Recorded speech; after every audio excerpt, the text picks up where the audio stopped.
Скопјани се почесто ја прифаќаат европската пракса за возење велосипед, како најекономична и најздрава опција за превоз.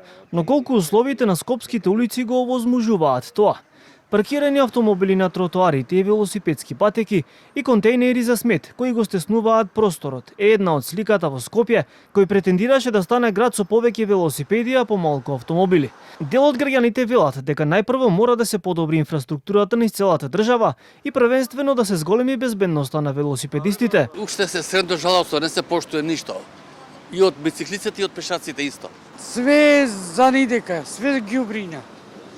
Нема ни патеки, нема ништо. 65 години имам, 50 години возам точак. Мислам дека е исто како што беше и претходно. Загаденоста во градот очигледно е преголема, нели над дозволените граници, така да јас сметам дека би требало да претеме на тоа да се возиме повеќе со такви превозни средства, да ги употребуваме велосипедите и да постојат секако посебни патеки одредени за велосипедистите. А токму проектот Скопје Велоград беше актуелен во предизборието на градоначалничката Арсовска пред 4 години. Но низ метрополата веќе ги нема велосипедите на јавното претпријатие Градски паркинг, кои преку проектот Изнајми велосипед можеа да се користат во минатото.